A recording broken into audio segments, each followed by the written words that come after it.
For nearly 6 decades, 59 seconds of grainy 16mm film has divided scientists, split families, and refused to die no matter how many times people claim to have finally solved it. It shows a massive, hair-covered figure striding across a creek bed in Northern California, glancing back over its shoulder at the camera for just a moment before disappearing into the tree line forever. Believers call it the single strongest piece of physical evidence for Bigfoot ever captured. Skeptics call it one of the most successful hoaxes in American history.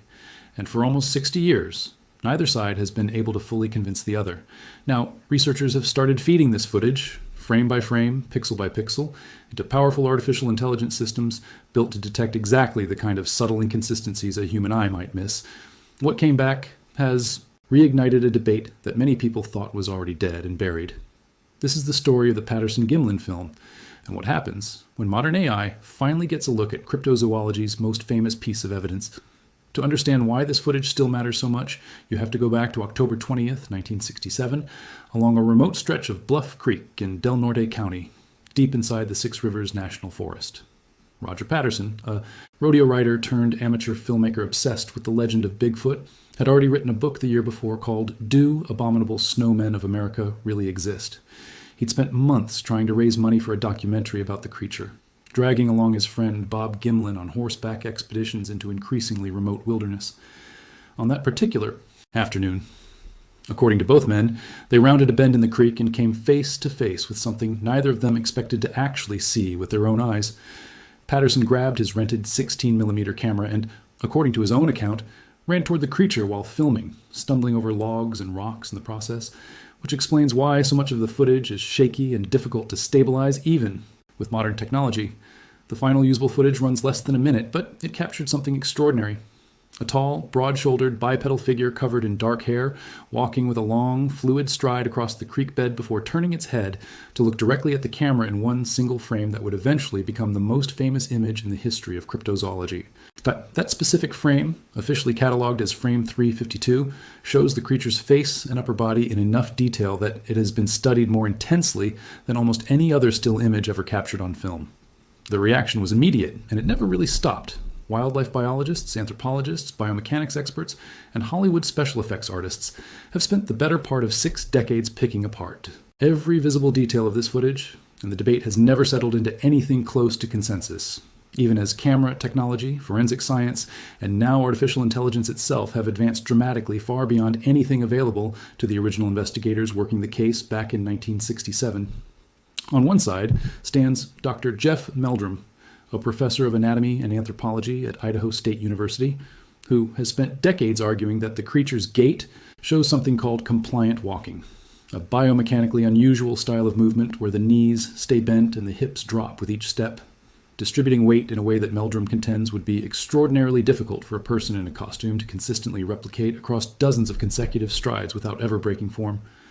On the other side stands a long list of skeptics, including special effects artist Bill Munns, who conducted his own exhaustive frame-by-frame analysis and reached a very different conclusion, arguing that a sufficiently well-built costume, combined with an actor trained to walk in an exaggerated, stooped manner, could plausibly reproduce most of what's visible in the footage.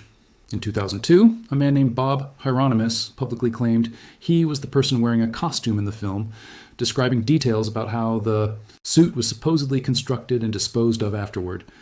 But his account was never independently verified. No physical suit was ever produced as evidence, and significant portions of his story have been challenged over the years by researchers who point out inconsistencies between his description and what's actually visible on screen.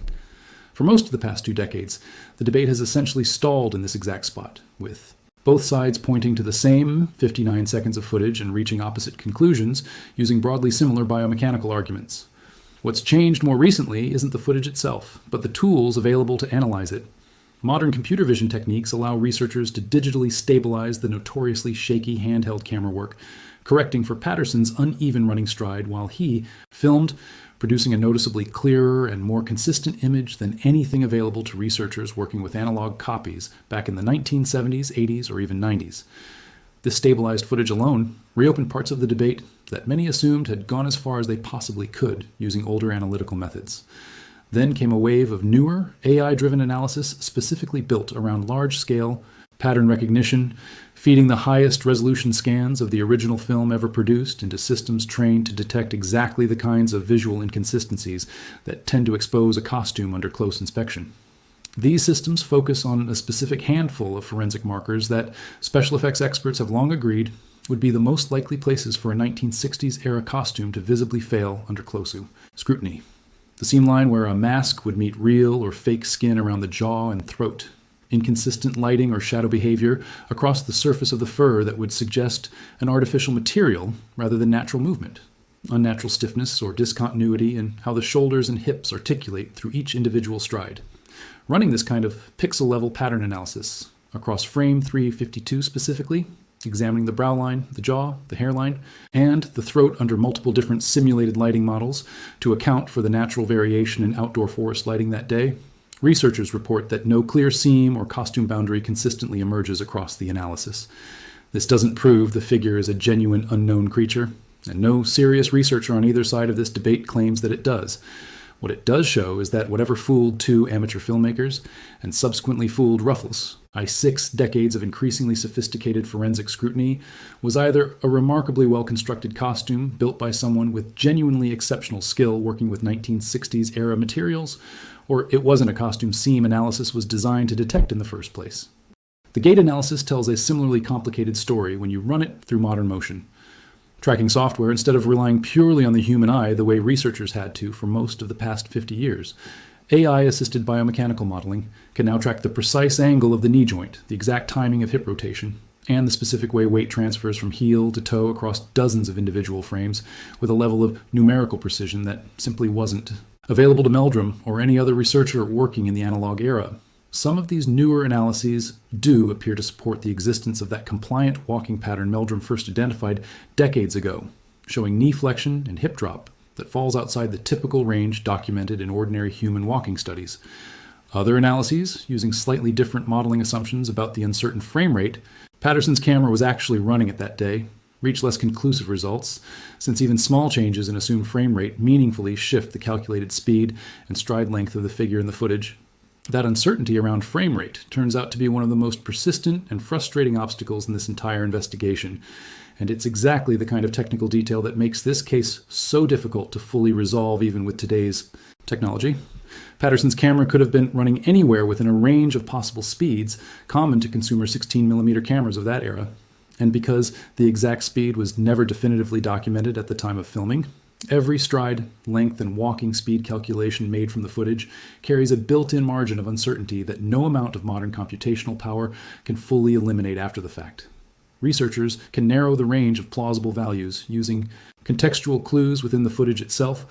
but they can't pin it down with absolute certainty, which means even the most sophisticated AI-driven biomechanical model is still working with somewhat uncertain input data, no matter how precise the analysis technique itself might be. It's worth stepping back for a moment to understand exactly why this specific piece of footage became such an enormous cultural touchstone in the first place. Because the Patterson-Gimlin film didn't emerge in a vacuum. By the mid-1960s, Bigfoot sightings had already been circulating throughout the Pacific Northwest for decades, dating back to newspaper reports from the 19th century describing large, hairy, human-like tracks discovered by loggers and prospectors working remote timber country. What Patterson's footage offered that no prior sighting ever had was moving visual evidence, something a skeptical public could actually watch with their own eyes rather than simply reading a second-hand written account or looking at a single static photograph of a footprint pressed into soft mud. In an era before smartphones, before trail cameras, and decades before anyone could casually record high-definition video on a device they carried in their pocket, capturing 59 continuous seconds of anything resembling a living, walking cryptid was almost unheard of. Plus, that novelty alone helped propel the footage into the cultural spotlight almost immediately after its release. The film's cultural staying power over the following decades also owes a great deal to how thoroughly it resisted easy explanation using the analytical tools available at the time. Throughout the 1970s and 1980s, researchers on both sides of the debate were essentially limited to studying degraded analog copies of the original film, since Patterson's original negative changed hands multiple times and was not always readily accessible for detailed scientific study. Each successive generation of copying introduced additional visual noise and degradation, meaning researchers working in different decades were sometimes analyzing footage of meaningfully different quality, which occasionally led to genuine good faith disagreements about details that later turned out to simply be artifacts of poor copy quality rather than authentic features of the original recording.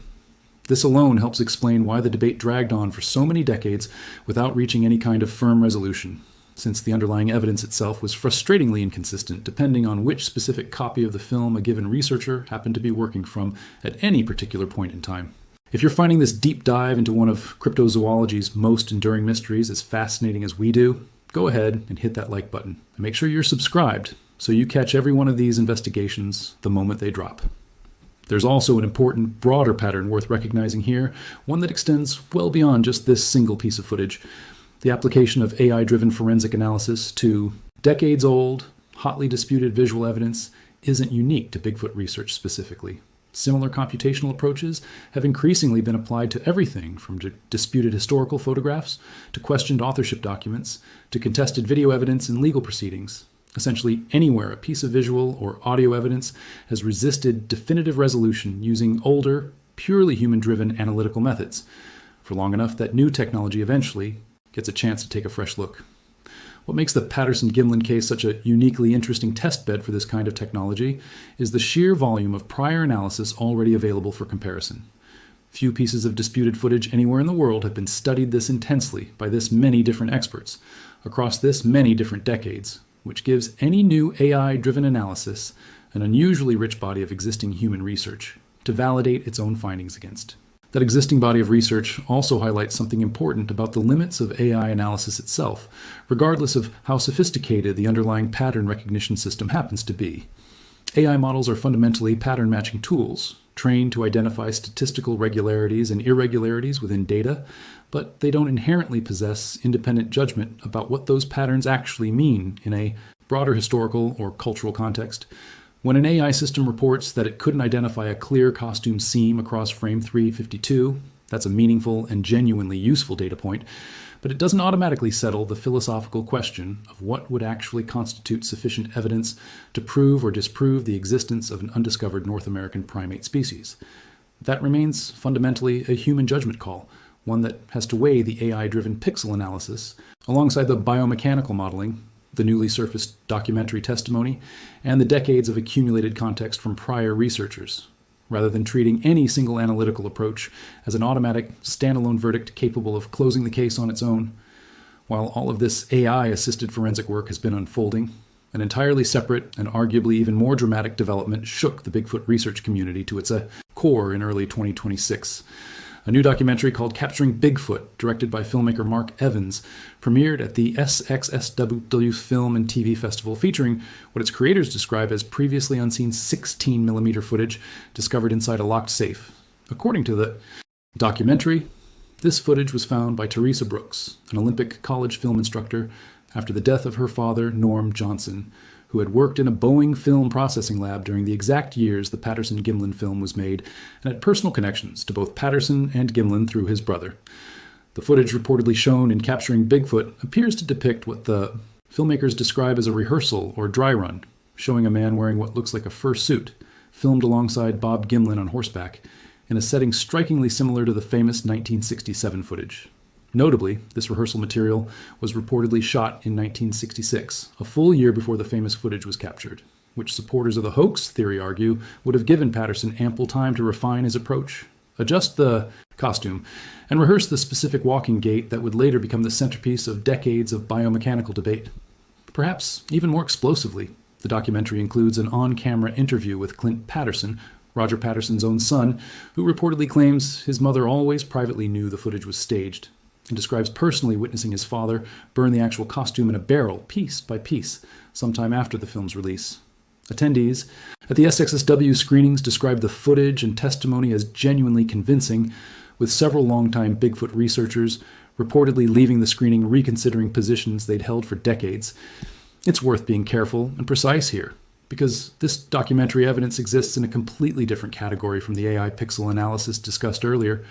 The rehearsal footage and Clint Patterson's testimony represent human testimonial and physical archival evidence, the kind of thing a jury might weigh in a courtroom,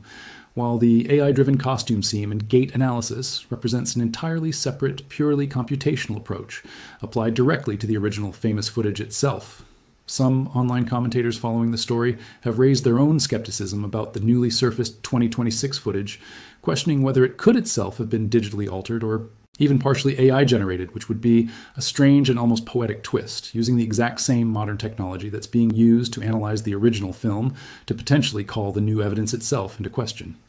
Bob Gimlin, now in his 90s, and the last living person directly connected to the original filming, has maintained his account of that October afternoon for nearly 6 decades. Through Roger Patterson's death in 1972, through Hieronymus's competing.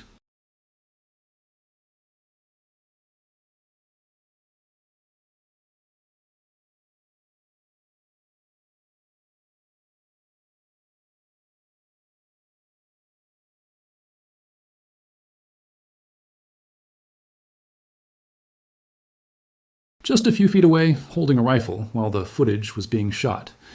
It's a detail worth sitting with because if the footage really were staged, it would mean Gimlin either participated in the deception and has spent nearly 60 years denying it under increasingly public scrutiny, or he was somehow kept genuinely in the dark by his own close friend during an elaborate hoax happening literally right in front of him. Neither of which is an especially comfortable or straightforward explanation for skeptics to fully reconcile. So where does all of this leave the actual scientific picture, once you set aside the newest documentary drama and focus purely on what the computational and forensic analysis has actually shown?